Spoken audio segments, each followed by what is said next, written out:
Egypt has shared its intention to formally intervene to support South Africa's genocide case against Israel at the International Court of Justice amid the ongoing Gaza war. The Egyptian Foreign Ministry said in a statement that the move comes in light of what it calls a worsening severity and scope of Israeli attacks against Palestinian civilians in the Gaza Strip. It added that the decision was made amidst the systemic Israeli practices and attacks that have prompted people to eventually displace and leave their land, creating an unprecedented humanitarian crisis. Countries like Turkey and Colombia have previously expressed interest in joining South Africa's case against Israel. To discuss this, I'm joined by Professor Emeritus at the Department of Religion Studies at the University of Johannesburg, Professor Farid Esack. It's good to have you. Good afternoon. How significant is Egypt's decision to join South Africa? We know what's been happening with the case in the ICJ. We've had a chance to watch it on our screens. But how significant is Egypt's move, and what are the implications? Well, Egypt is the primary interlocutor with Israel in the Middle East. Israel is also, or Egypt is also the very first country that normalized or established a peace agreement with Israel nearly 40 years ago.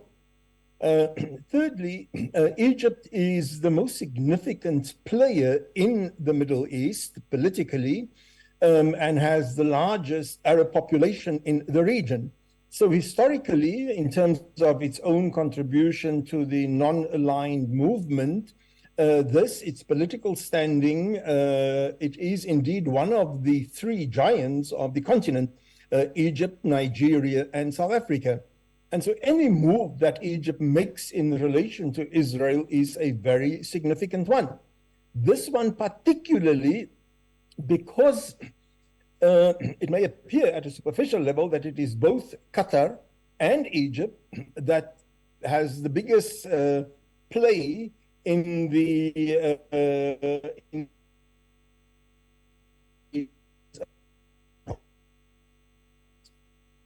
and a far more consequential player. And so this decision of Israel to join South Africa's case against this decision by Egypt to join South Africa's case against Israel at the International Criminal Court of Justice is a hugely significant one and extremely unnerving for Israel.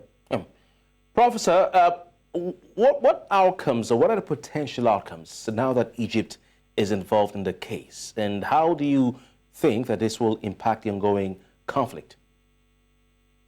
I mean, look, first of all, the case against Israel will take years to be completely heard and to get a judgment on. And that is why there was an interim order that the court gave. And so it may be a huge thing, the fact that a country took another country, such as Israel, to the International Criminal Court, and indeed it was a major thing. However, I don't think that one should look to it for any kind of immediate relief, both for neither for the hostages nor for the Palestinians who are facing bombardment on a daily basis.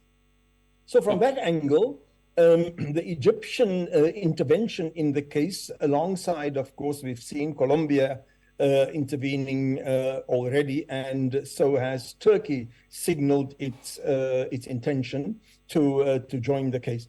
I don't think that has any immediate consequences for the siege of Gaza or the position of the Palestinians at all at the moment. In the long run, the major case is still the case brought by South Africa.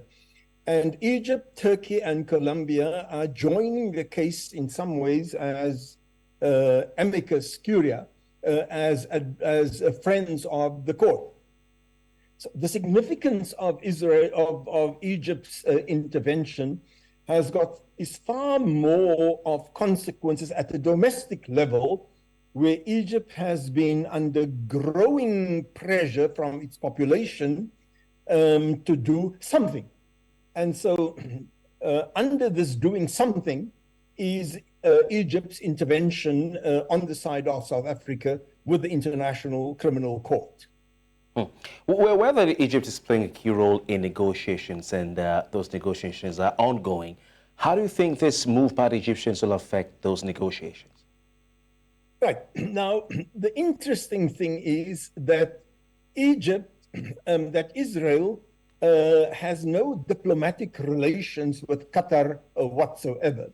And that Qatar, and I'll come back to the question of Egypt because I want to relate it to the question of Qatar. And Qatar has for long been seen as one of the Arab states that is most bitterly opposed to Israel. In the last week or so, we have, for example, seen how Israel has banned and raided the offices of Al Jazeera, a network that is based in Qatar, and that has really been irritating the hell out of Egypt, out of Israel. And the fact is that Israel has had to stomach Qatar's involvement in the peace negotiations and the negotiations over the hostages. So Qatar and Egypt have been partners in these discussions with Israel.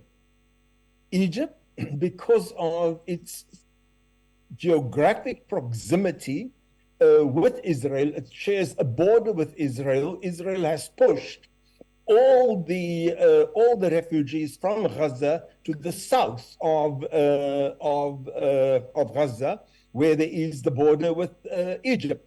And so there's a very tangible, real political crisis between Israel and Egypt on the one hand. And on the other hand, Qatar hosts the leadership of Hamas. And so both Egypt and Qatar have a significant role to play that one can't just dismiss like this. And so despite the fact that Egypt has now taken this move against Israel at the International Criminal Court of Justice, Israel can only grind its teeth and shout its own anger, but there's really nothing that they can do about it. They need Egypt far more than what Egypt needs them at this moment. Quite interesting developments, Professor Farid Esack. It's been a pleasure having you. Thank you.